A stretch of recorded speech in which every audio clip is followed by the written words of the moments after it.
The original Boss 302 Mustang, only produced in '69 and '70, a vintage ass kicker meant to answer Chevy's then bigger motors. The world's moved on from caring much about Chevy versus Ford these days, but the Boss is back and relevant. Let's drive a 2012 Boss 302 Mustang, the new one, and check the tech.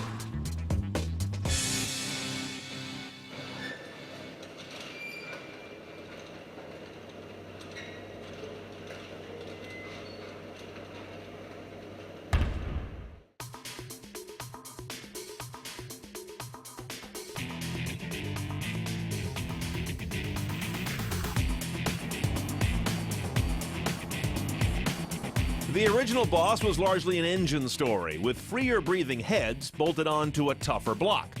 The new Boss is similar, a better breathing engine that doesn't dramatically increase the power over a stock V8 as much as it changes the character of it. And that perhaps makes this the most interesting of the hot factory Mustangs today. Okay, now our spotter's guide for a Boss 302. If the C stripe and the big letters Boss 302 don't give it away, there are other things you can look for. First of all, up here we've got these knocked out former fog light positions. It's an old Boss 302 thing from back in the 60s. You've got an R body kit generally around this car, which really explains the different front chin and air splitter on it. You got a big hood bulge on this car, which is hard to miss. Of course, a different set of wheels. Now, if you're not a big fan of these particular wheels, you've got other choices within the 19 size, which these are. There's also a set of 20s from Ford. But I was noticing here the clearance between this guy and that Brembo caliper is about that much. So might be a little dicey getting aftermarket that have got the right clearance and offset. You've always got a black or a white roof on a Boss, and a couple of other differences are back here under the butt. Check it out. Here's one of two hurly-burly muffler and exhaust tips here. They sound great. But this is actually a quad exhaust car. You might also spot a Boss by its attitude. They lower it 11 millimeters in the front and a pointless 1 millimeter in the rear, so it ends up with kind of a stacked posture.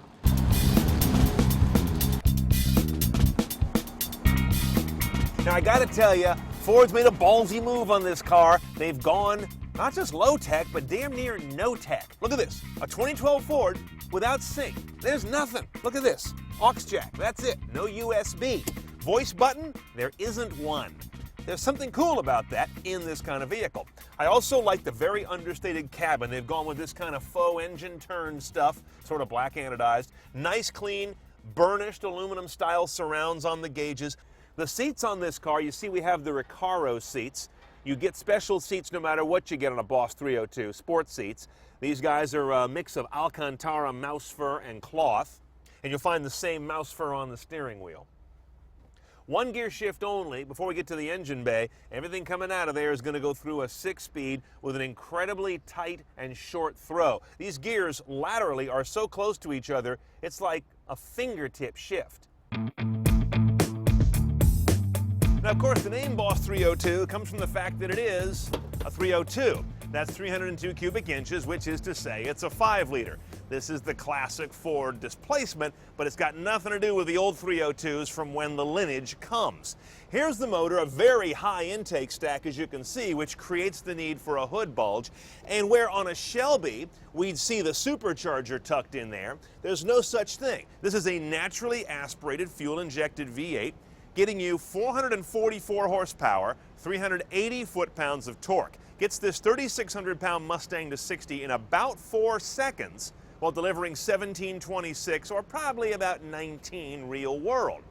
Now, the way they got more power out of this guy was a variety of things, including a different intake. They've ported the head so the intake has very low turbulence, nice flow, all forged rotating parts in the lower end of this engine.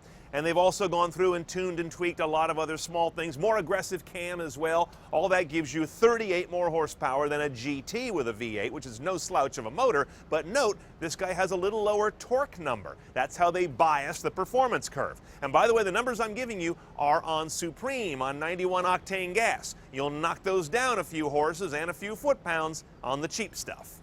Of course, in a car like this, you got a Monte Carlo bar here tying your two shock towers together. And then underneath this rubber cap, here's a, what is that, 5-position screwdriver adjustable detent setting for the response rate of your shocks. front. There's also a pair of them in the back.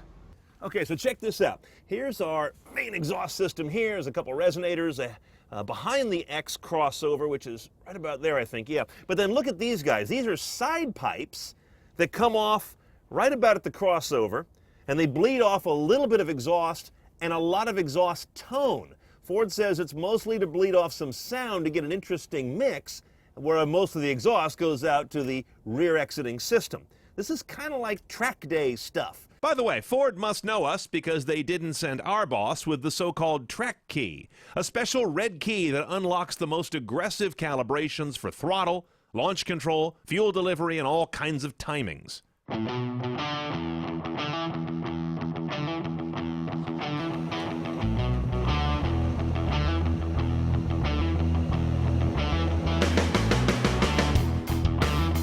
Now, modern Mustangs have a lot of their bad habits tamed out of them these days. Let's take this corner here in low gear, bring it around, and nice. Yeah, the power is always right there because it's not so peaky as when you've got a blower on the engine. That's something I like. I'm going to take off the traction control here and see how she gets out of shape. Predictable. Very tossable car. Look out for the fire hydrant. And you can bring it back from the edge pretty readily. I'm getting even a little bit of mud and lawn here, and it's not throwing us too far out of whack. Take one more around here, see if I can't kiss that fire hydrant. Nope, so far so good. Fun little car. Okay, and through it all, you get that nice exhaust note, predictable linear power. What is good handling for this kind of car? A solid axle pony car that's got a lot of good technology applied over the years. Mostly what I love is this is a Mustang to really drive all of. You know, when you're in a Shelby, you're not using much of it. I can guarantee you that unless you're on a track or really a drag strip. There's just too much there. But this car, you can exercise a fair amount of what it's got going. Keep things on a boil, have a little fun, but not scare yourself too badly. Okay, let's price the boss. This guy's $41,100 delivered. Not a lot of stuff to play with on the tech options, to be honest, or really any options aside from a few minor things. I'll call your attention to the following. First of all, you've got a $1,975 option for 20-inch wheels. You either like them or you don't. I would want to preserve the ride quality of this car, actually, and stick with 19s. Just my hunch. The other thing to look at is the Recaro package, which is kind of an odd one. It's got a Torsen torque-sensing limited slip rear end and the Recaro seats. Kind of a weird combination of features, but that's $2,000 as well.